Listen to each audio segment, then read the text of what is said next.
그렇다면 우리가 이 실적 가운데서 어떤 수치에 좀 집중하는 게 좋을까요? 매출일지 아니면 뭐 이익률일지. 그러니까 제 생각에는 그 마진이 제일 중요한 것 같습니다. 이 네이버나 카카오, 특히 카카오 없이는 대한민국에 생활을 못 하거든요. 그래서 길게 보면 제 생각에는 좋은 주가 수준이 아닌가. 네, 오늘 모신 분은 연세대학교 국제학대학원 이남우 교수님입니다. 안녕하세요. 네, 안녕하세요. 네.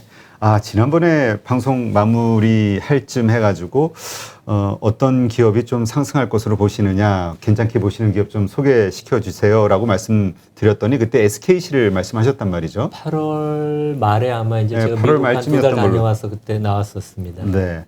근데 SKC 흐름이 정말 장난 아니게 상승하더라고요. 그런가요? 그래서, 우리 뭐 직접 헤지펀드도 운영하셨고, 뭐, 그러셨기 때문에, 정말 좋은 기업을 픽할 수 있는 그 정말 탁월한 어떤 능력이 있으시다. 경험도 있으시고, 참 부러웠습니다. 운이 좋아서 그랬던 것 같고요. 네. 그걸 저희가 네. 어떻게, 조금 더 이렇게 잘 그 방송이라든가 다 여러 가지 기회로 좀 우리 그 손실 보신 분들이 많아가지고, 네. 어떻게 좀 도움이 될 수 있을까 한번 고민 좀 해보겠습니다. 네. 일단, 오늘, 참, 그 전에 지금 유튜브도 또 새로 하나 만드셨다고요? 이남우의 좋은 주식 연구소? 예, 저 루키입니다. 그래서 5주 됐고요. 아직까지는 이제 미미해서 구독자가 한 5천 명쯤 됩니다. 그래서 네. 뭐 그냥 열심히 그냥 이제 제가 뭐 수업에 하는 내용을 조금 약간 응용해서 그러니까 펀디멘털하게 투자하는 것, 특히 이제 뭐 국내 주식은 워낙 하시는 분들이 많아서 해외 주식하고 국내 주식 비교하는 이제 그런 거를 한 2-3시간 일주일에 찍습니다. 그래서 뭐 그걸 한 15분으로 나누면 한 너댓 개 되더라고요. 그래서 뭐 한 20개 정도 올렸습니다. 그래서 그냥 꾸준히 좀 해보려고 해서 뭐 재미있습니다. 네, 알겠습니다. 일단 그 미국 증시가 이제 조금 조정을 받다가 뭐 여러 가지 이 노이즈가 있었잖아요. 그렇죠. 근데 어쨌건 피크아웃에 대한 논란이 8월서부터 있었음에도 불구하고 3분기 실적이 깜짝 실적을 발표해가지고 다시 상승을 하고 있다 이런 뉴스가 또 나와요. 네, 맞습니다. 지금 어떻게 돌아가고 있나요? 미국 증시는? 그러니까 우리 시장하고 미국 시장을 보면 미국은 9월 초에 이제 꺾여서 한 5% 빠졌다가 다시 완전히 회복을 했고요. 한국 시장은 8월 초에 이제 고점을 찍고 한 10% 좀 넘게 하락해서 이제 지금 그 수준에 머물고 있죠. 근데 우리가 이제 일상적으로 고점 대비 한 10% 하락하면 조정, 커렉션에 들어갔다 그러고 이제 20% 넘게 하락하면 베어마켓이라 그러고 베어마켓은 실제 1-2년 이상 회복하는데 시간이 필요하기도 합니다. 그래서 저도 그때 8월 말에 왔을 때 미국 다녀와서 미국 진짜 다이나믹한데 주가가 좀 너무 많이 올라서 조정받을 것 같다고 그때 말씀을 드렸는데 저는 미국 주가가 더 많이 빠질 걸로 예상을 했는데 한국 주가가 더 결국 방향성은 제가 맞췄는데 그 미국하고 한국은 좀 틀렸습니다. 근데 한국 주가가 더 많이 빠지고 그 미국 주가는 기업이익이 워낙 지금 지난 주부터 이제 시작을 했죠. 은행들하고 이번 주에는 테슬라 그 다음에 뭐 넷플릭스 그 다음에 뭐 P&G 이런 컨슈머 회사들 하는데 아주 뭐 실력들이 최근에 주가들이 많이 오른 게 결국 3분기 실적이 좋을 것을 예상하는 건데 그거에 충분히 부합하는 실적을 냈거든요. 특히 이제 어제 테슬라 실적이 상당히 제일 주목을 받는 것 같습니다. 그래서 시장의 기대치가 좋았는데 그저께죠. 실제 발표는 그저께 했는데 기대치는 높았는데 그 이상 그다음에 이 회사가 앞으로 수년 동안 매년 판매 수량이 한 50% 이상 증가할 걸 우리는 거의 확실한다. 그다음에 수익성도 뭐 최고치를 기록했고 그래서 그 이번 3분기에 그 가장 우리 투자가들이 이제 관심을 가져야 되는 게 기업 이익률, 마진, 수익성이 얼마만큼 악화가 되느냐. 왜냐하면 2분기가 특히 미국을 보면 여기 이제 그림에서 띄워주는 것처럼 역사상 가장 최고의 수익성을 기록했습니다. 영업이익률 기준으로 14%. 과거에는 없었던 그런 수치거든요. 그래서 최근에 보면 인건비도 올라가고 그 원재료 값도 올라가고 그다음에 이제 공급망 문제. 그래서 3분기가 마진이 상당히 많이 그 악화가 되는 게 아닌가 이제 그런 걱정을 했는데 그동안 뭐 지금 한 2주 동안 실적이 발표된 걸 보면 너무 과도한 우려가 아니었는가. 그리고 소비재 기업들 같은 데 보면 원가 상승이 있지만 경기가 워낙 좋고 소비자들도 심리가 좋으니까 가격 인상을 거의 다 전가시키는 뭐 P&G, 유니레버, 존슨앤존슨 같은 데가 다 그런 양상을 보여서 그래서 시장의 분위기는 상당히 좋고 아직 한국 기업들은 이제 뭐 그 인제 조금씩 이제 한두 개 뭐 네이버가 어제 숫자가 좀 나오고 일부 그러는 것 같은데 이제 본격적으로 이제 한국도 이제 3분기 기업 수익 시즌인 것 같습니다. 네. 그러니까 우리가 이제까지 3분기 실적이 좋아져도 국내 주식 같은 경우 네네. 그것이 주가를 올리는 요소는 되지 않을 것이다. 뭐 삼성전자를 보더라도 이제 이렇게 생각하고 있었는데 미국은 3분기 실적 보니까 넷플릭스도 그렇고 확 올라가는 것 같아요. 그러니까 사전적으로 기대감으로 주가가 한 1-20%씩 종목별로 많이 올랐죠. 테슬라도 그렇고 지금 말씀하신 넷플릭스도 특히 이제 오징어 게임 때문에 가입자 수 늘어나고 이제 그런 걸 알면서 그런데도 실제 주가가 보통 루머의 기대감에 주가가 오르고 확인이 되면 주가가 빠지는데 잠깐 빠졌다가 다시 또 주가가 반등하는 그러니까 매수 심리가 상당히 강한 것 같습니다. 특히 미국은 그 개인들이 주식을 적극적으로 더 많이 사고 그다음에 펀드 가입도 되게 많이 늘어서 그러니까 수급이 되게 그 좋은 것 같습니다. 그리고 미국은 이제 특이한 상황이 그 한국은 이제 우리가 그게 잘 안 되는데 기업들이 워낙 현금 흐름이 좋고 그다음에 뭐 재무 상태도 좋으니까 자사주 매입을 엄청나게 해요. 그래서 9월까지 실제 한 9천억 달러를 자사주 매입을 했거든요. 그래서 한 예로 지난주에 JP 모간이 그 117억 달러 순이익을 발표했는데 분기 배당이 30억 달러, 그다음에 자사주 매입을 50억 달러. 그러니까 버는 거에 한 80%를 돌려줍니다. 그러니까 진짜 그 심리가 좋을 수밖에 없죠. 단기적인 수급도 좋지만 야, 이게 회사들이 좋아서 주주를 진짜 챙겨주는구나. 그래서 빅테크 기업들도 지금 자사주 매입들을 엄청나게 많이 하고 거의 뭐 전방위적으로 모든 산업이 자사주 매입을 많이 하면서 여러 가지 펀디멘털을 견인하고 있습니다. 그래서 한국이 그게 좀 아쉬워요. 왜냐하면 기업들이 이익이 많이 나서 할 수 있는 형편이 되는데 조금 그런 주주에 대한 그런 그 주주를 배려하는 모습이 조금 부족한 것 같습니다. 예. 그러니까 하여튼 그 한국은 점점 개인들의 매수세가 좀 약해지고 있다 이런 걱정들을 하고 있는데 네. 미국은 오히려 강해지고 있는 이거는 이제 결국 기업들의 주주 친화 정책 네. 이러한 것들에 의해서 만들어진 그 하나의 그 문화 뭐 네, 이런 네. 거라고 봐야 네, 되겠네요. 그러니까 뭐 기업이 항상 대주주가 있는 데도 있고 없는 데도 있지만 소액주주도 주주로서 항상 대우를 하니까 우리가 이익이 많이 나면 그 돈의 일부는 주주들한테 꼭 돌려줘야 된다. 이제 그런 문화가 대부분 미국 기업에 다 그렇지는 않습니다. 미국도 되게 그 좀 엉뚱한 대주주들이 있거든요. 근데 대부분 기업들이 이제 그런 관행이 정착이 돼서 그런 좋은 그 전통을 이제 시장이 이어가고 있습니다. 네. 그렇다면 우리가 이 실적 가운데서 어떤 수치에 좀 집중하는 게 좋을까요? 매출일지 아니면 뭐 이익률일지.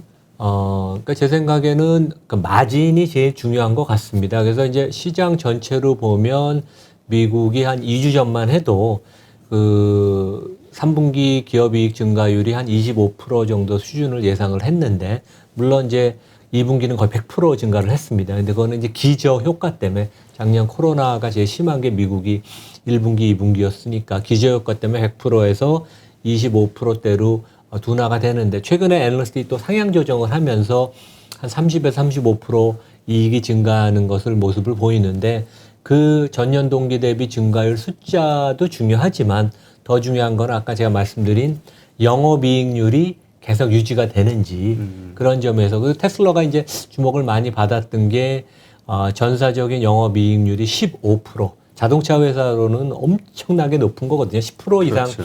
그 이익률을 내는 자동차 회사가 전 세계에 거의 없습니다. 그런 면에서 상당히 호재고 그 개별 기업뿐만 아니라 시장 전체로도 상당히 좋은 뉴스였습니다. 네, 하여튼 이렇게 미국 증시가 기업 실적에 의해서 이제 다시 좀 상승하는 모습을 보여주니까 이제 불안했던 한국 시장도 이제 다시 좀 호전이 되죠. 네, 호전이 되는데 근데 이 시장에선 두 가지 의견이 있는 것 같아요. 지금 3,000선 이걸 좀 고비로 해서 다시 횡보하거나 더 하락하는 어떤 또 위기의 순간이 오지 않겠냐 이렇게 보는 분이 있고 더 이상 급락장은 없을 것이다 이렇게 보는 분도 있거든요. 어떻게 보세요? 그러니까 저는 조정 국면은 당분간 계속 된다고 생각을 합니다. 근데 기업 이익이 상당히 좋고 어차피 좀 꺾이긴 꺾였지만 모멘텀은 그리고 이제 금리가 올라가지만 그렇게 급등하지는 않을 것 같습니다. 그래서 실제 뭐 그 지금 정도 금리면 주식으로서 자금이 전 세계적으로 계속 유입되는 그런 국면이기 때문에 수급 측면에서도 괜찮고 그래서 조정은 필요한 시점이어서 연말까지 되지만 뭐 완만한 조정. 한국은 이제 우리 시장은 이미 한 10% 빠졌으면 어느 정도 또 맷집도 생겼거든요. 그래서 여기서부터 추가적인 하락은 그렇게 많을 것 같지는 않습니다. 그래서 뭐 그렇게 그러니까 좀 완만한 조정으로 저는 생각을 하고 있습니다. 네. 그렇다면 이번 조정 구간제 무슨 개별적 악재도 있었지만 기업에 아주 과대 낙폭의 어떤 대명사로 불리웠던 NC소프트 그리고 카카오 이 두 회사 주가의 흐름이 이렇게 뭔가 회복하는 그런 모습은 보이지 않고 있거든요. 이 두 회사 이거는 어떻게 보세요? 기관이 뭐 엄청나게 순매도를 했기 때문이다라는 이야기도 있긴 한데요. 그러니까 게임 업체가 어떻게 보면 가장 분석하기 어렵거든요. 왜냐하면 미래 아니면 지금 출시되는 게임의 성공 여부를 알기가 어려우니까요. 근데 이제 그 네이버랑 가령 카카오를 놓고 보면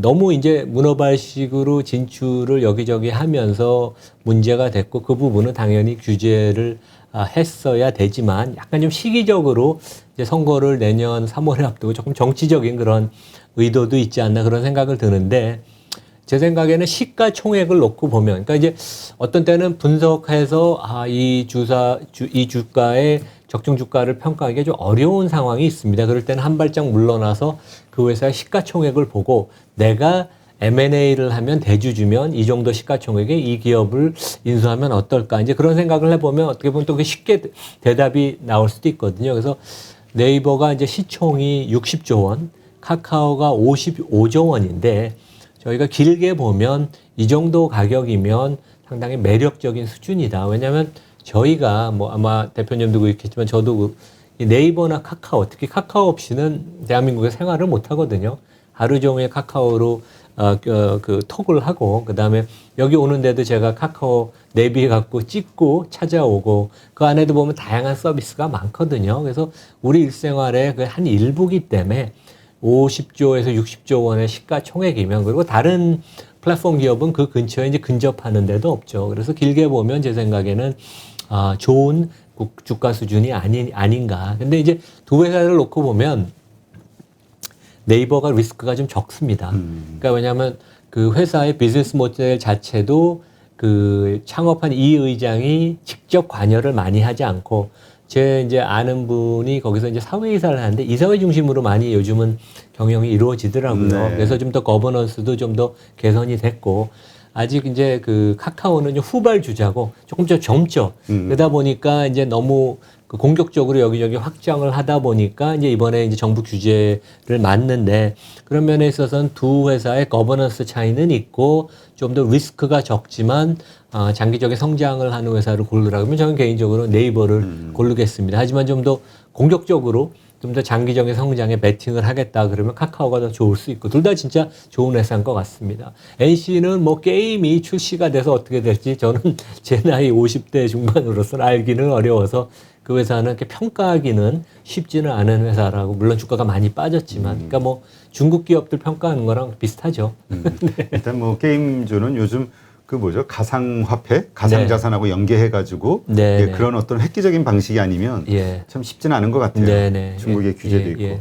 아까 잠깐 테슬라 호실적 말씀하셨는데 한국에서도 현대차, 기아, 현대모비스 이 3대장 자동차주의 3대장인 이렇게 흐름이 조금 좋았다가 요즘 다시 또 주춤해요. 그래서 또 상승할까 하는 기대감을 또 이거 기대감으로 끝나는 거 아니야 걱정하시는 분들도 있고요. 미국은 지금 이렇게 실적이 아주 좋거든요. GM도 그렇고 그렇죠. 예, 포드도 미국 그렇고 자동차 회사도. 주가 흐름도 예, 좋고 예. 어떻게 보세요? 한국의 자동차? 그러니까 자동차 회사들 특히 현대차가 보면 우리 대형주 중에 가장 최근에 좀 재미없는 그렇죠. 20만 대에 머물러 있고 금년 내내 1월 달에 반등하고 나서 조정을 받았죠. 근데 이제 자동차 업종이 상당히 지금 쉽지 않은 국면인 것 같습니다. 지금 여기 이제 아주 전 세계 그 장기적인 그러니까 1985년 이후로 전 세계 자동차 매출 증가율이거든요. 근데 보면 이제 상당히 우하향하는 그러니까 이제 한 20, 30년 전에는 10% 이상 판매 증가율이 이루어졌다가 지금은 거의 0%. 그러니까 이제 기본적인 성장은 없는 거죠. 이 안에서 없군요, 이제 마켓 쉐어를 서로 이제 뺏고 빼앗기는 건데 그래서 지금 대표님 말씀하신 것처럼 뭐 GM, 도요타, 복스와겐 실적이 다 좋습니다. 현대차도 뭐 올해 상당히 웬만큼은 하거든요. 근데 퍼가 제가 어젠가 그제 봤더니 다 모든 회사가 9에서 11배 사이에 다 모여 있습니다. 공교롭게. 그만큼 미래에 왜냐하면 이 회사들 중에 일부는 전기차로 그 변신에 성공을 할 텐데 이제 그 중에 어느 것이 성공할지는 정확하게 모르죠. 이제 그런 불확실성이 남아 있는 것 같은데 그 자동차 회사들이 돈을 벌기 어렵다고 아까 제가 말씀을 드렸는데 그 경기가 좋을 때나 안 좋을 때나 평균을 내면 전 세계 자동차 업종의 평균 이익률이 한 4, 5%밖에 안 됩니다. 그러니까 10%를 꾸준히 넘는 데가 슈퍼카. 그러니까 이제 그 스포츠카 같은 데 중에 이제 페라리만 거의 유일하게 넘고 BMW, 머세데스, 벤츠 만드는 다임러 같은 데도 영업이익률이 10%를 꾸준히 넘지 못해요. 그만큼 이게 경쟁이 치열하고 장기적인 성장성은 별로 없으니까 이제 마진이 그렇게 참 박한데 그러니까 자동차 업체들이 쉽지 않죠. 근데 좀 재미있는 현상이 현대차가 이제 최근에 보면 전 세계적으로 내연기관들은 뭐 8월, 9월 날 보면 판매가 한 20% 가까이 다 감소를 했습니다. 그래서 이제 최근에 주가도 안 좋고 왜냐하면 이제 부품 반도체를 못 구하니까 충분히 생산을 못 하고 그 대신 수요는 진짜 그 대기 수요도 많고 그래서 지금 회사들이 갖고 있는 재고가 여기 보면 그 현대차의 글로벌 재고 일수 그러니까 하나금융투자의 리서치에서 제가 따왔는데 보면 과거에는 한 2달 가까이 재고를 갖고 가다가 지금 재고가 이제 한 달치밖에 안 돼요. 네. 근데 이제 재고를 이렇게 갖고 가는 산업들을 보면 자동차도 그렇고 뭐 기계업종도 그렇고 이 재고가 쌓이기 시작하면 되게 그 업종이 안 좋은 거고 재고가 거의 없어지면 결국 어느 한순간에 수요가 돌아서거나 공급을 될 수 있으면 재고 투자도 하면서 그 생산 물량이 늘어나서 그 경영에 호전이 되거든요. 그래서 제 생각에는 정확하게 이게 뭐 11월이 될지 12월이 될지 1월이 될지 모르지만 제 생각에는 동남아시아의 그 반도체 공장들이 닫았던 것들이 최근에 문을 좀 열고 있고 제 학생 중에 말레이시아 학생이 있어서 말레이시아 공장들이 꽤 많거든요. 그래서 거기는 코로나 상황이 어떠냐 물어보니까 접종 완료율이 한국 비슷하게 70%. 그다음에 최근에 그 록다운 했던 걸 많이 푼다고 그럽니다. 말레이시아 같은 데도. 그래서 제 생각에는 뭐 조만간 이런 반도체 공급 문제도 어느 정도는 완벽하게 해소되지는 않겠지만 해소가 되면서 자동차 회사들이 생산을 좀 늘릴 수 있을 것 같고 수요는 워낙 좋으니까 그런 면에 있어서는 한번 뭐 장기적으로 현대차가 진짜 좋은 사이클에 들었다 제가 장담은 못하지만 뭐 한 6개월 정도를 놓고 보면 반등을 할 수 있는 그런 국면이 오지 않았나 이제 그런 생각을 해봅니다. 그리고 이제 그 자동차 전체로 현대차를 보면 그 재고 외에도 미국에서 보면 제가 이제 그 현대차 그룹에 있는 임원분하고 얼마 전에 식사를 했는데 워낙 미국에서 요즘 현대기아차가 잘 팔려서 그 보통은 미국에서 자동차를 팔면 딜러들이 한 2, 3천 불 할인을 캐시 리베이트를 주거든요. 네. 근데 캐시 디스카운트가 완전히 없어졌다고 그러더라고요. 그만큼 미국에서 파는 자동차들은 이제 수익성이 높아진 거죠. 그리고 이제 다른 뭐 어떻게 보면 좋은 거는 이 중국이 내연기관은 그렇게 잘 하지 못했는데 전기차에서는 상당히 강자로 특히 정부의 지원을 받으면서 이제 부상을 해서 현대차가 전기차에서 그 내연기관만큼 그 입지를 다질 수 있나 이제 그런 그 의문점이 있었는데 최근에 이제 보면 그 시진핑이 공동부유 그다음에 성장해서 분배로 이제 성장의 그 드라이버를 바꾸면서 중국의 전기차가 로컬 플레이어로 머물지 세계적인 회사로 발전하기는 좀 어렵습니다. 그리고 월가에 상장을 해서 자본도 많이 조달을 하고 그래야 되는데 이제 그런 면도 어렵고 그래서 중국 업체들이 전기차 시장에서 어떻게 보면 로컬 플레이어로 머물 수밖에 없다는 것은 또 장기적으로 전기차 시장에서 현대차한테 기회를 주는 거니까 여러 가지 한 서너 가지 요소 여기 이제 정리가 돼 있는데 이런 점을 보면 단기적으로 조금 너무 그동안 조정을 많이 받은 게 아닌가 주가가 좀 반등할 수 있는 여지가 있지 않나 이제 그런 생각을 해봅니다. 네. 아까 퍼가 9%, 퍼가 한 9 정도, 네네. 예, 9%란다. 아홉 배요. 9배 정도, 9 정도 된다라고 말씀하셨는데 이것은 현대차도 그렇고 뭐 폭스바겐, GM, 포드 다 이런 어떤 환경이 있다는 말씀으로 네, 이해하면 그렇죠. 될까요? 예, 예. 아, 그러니까 우리가 사실 미국 주식에 비해서 되게 저평가돼 있다라는 말을 하잖아요. 그런데 비슷한 레벨까지 올라왔다라는 거는 그냥 전반적인 상황으로 봤을 때는 아주 싸다고 볼 수는 없는 거네요. 현대차가. 그렇죠. 아주 뭐 저평가돼서 이거는 진짜 뭐 한 2배 오른다 그런 국면은 아닌 것 같고요. 그래서 현대차가 뭐 올해 영업이익률이 한 6% 정도 나온다고 자동차 애널리스트는 보고 있습니다. 근데 이제 미국의 업체들 뭐 이런 데들은 최근에 보면 기업 이익이 미국 그 내수가 워낙 좋으니까 그러니까 수익성은 한국 회사들보다 훨씬 좋아져서 말씀하신 것처럼 주가는 좀 더 오르지만 실제 이익 증가하는 것만큼 주가도 오르니까 퍼 수준은 한국이건 일본이건 독일이건 미국이건 거의 10배 내외에 다 공교롭게 머무르고 있습니다. 예. 네, 그렇군요.